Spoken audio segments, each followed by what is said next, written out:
Every time that I make something, it begins the same way. It starts with a kind of itchy feeling.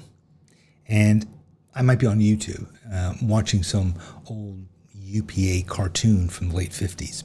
And the colors are bright and flat, and the lines a little off register, and the body of the characters are shaped like bowling pins. And this is something about it that makes me want to make something. Not necessarily a cartoon or even to draw characters like these, but I just want to be inside of that feeling that I get from watching it.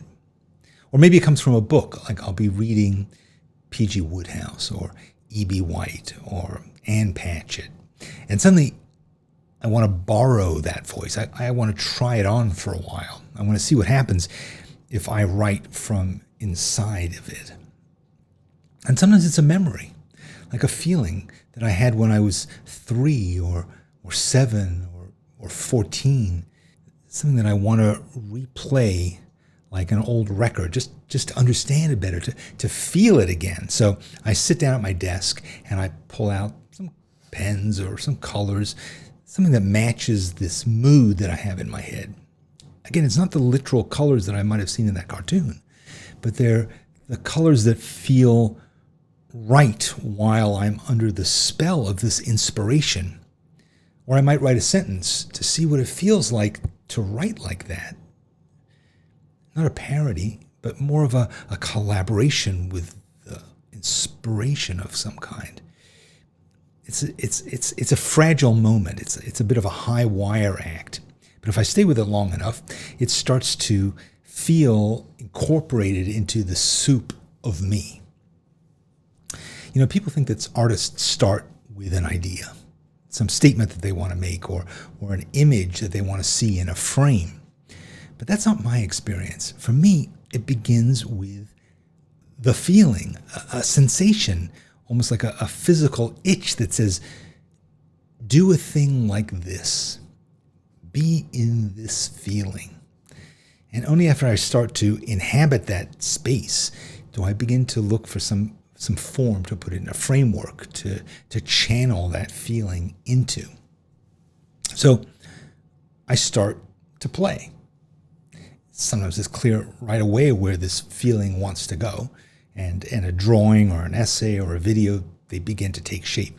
And other times, I lose this thread in the middle, and the spell breaks, and I just don't know where to go anymore. And it gets frustrating. It turns into sort of like a wrestling match, a chore instead of play. Or maybe it changes directions completely. What began as a memory becomes a different memory, or it becomes an image, or it's just something that I can't name. And the whole thing shifts like a pinball, ricocheting towards some new corner. And you know, I get ideas all day long. When I'm walking the dogs, when I'm in the shower, when I'm reading, when I'm half asleep. And these ideas rarely show up when it's convenient. So I open my phone and I drop them into a folder that I call Pretty Good Ideas. And sometimes I can capture that thought clearly and I can get it down.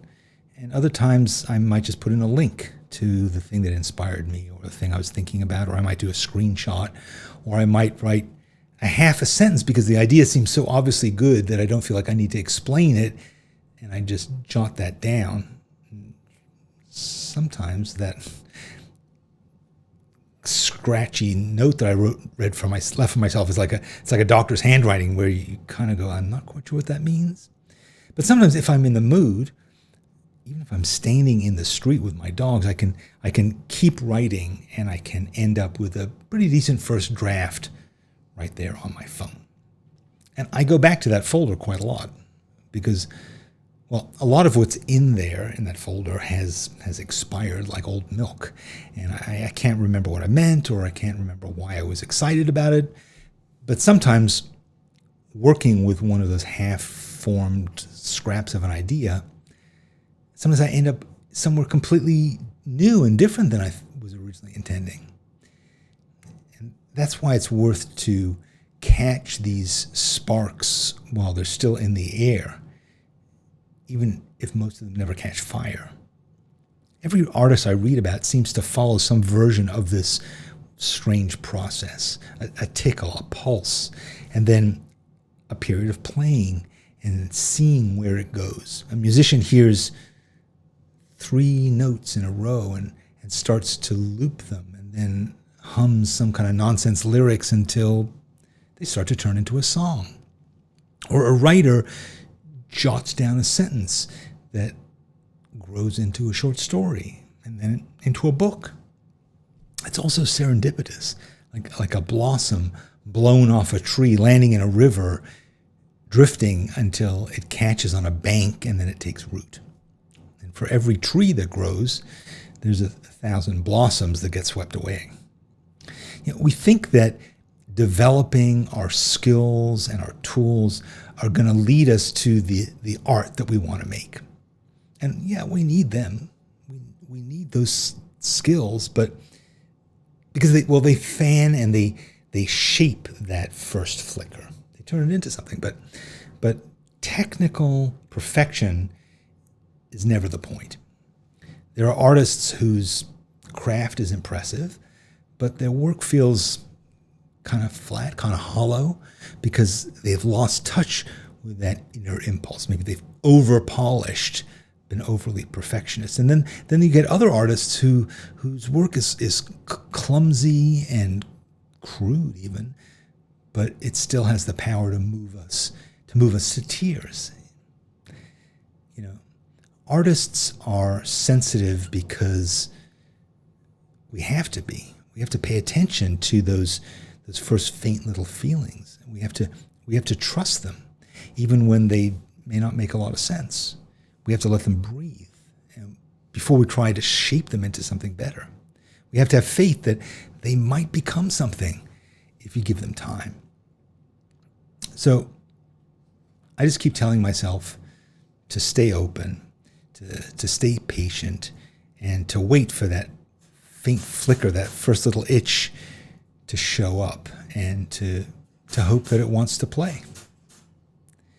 If you want to hear more of these reflections, these kinds of ideas and thoughts, well, I write about them every week. Just go to dannysessays.com, and for free you can sign up, you can subscribe, and then I'll send you the next one as soon as it starts to itch, or next Friday, because they come out every week. I hope this has helped you to think about your creative process, to feel good about it, because a lot of times we don't really understand it and we misjudge it, and we think that something's wrong, or we think that we should know these things. But what I'm describing here for you today is true of me, and I think it's true of most artists, most creative people. We start with a sensation. We have no idea where that sensation is going to take us, but it's okay, because it's an exciting journey, a wonderful adventure that we're going on, and this is just the first step. So trust it and see where it takes you. Bye-bye.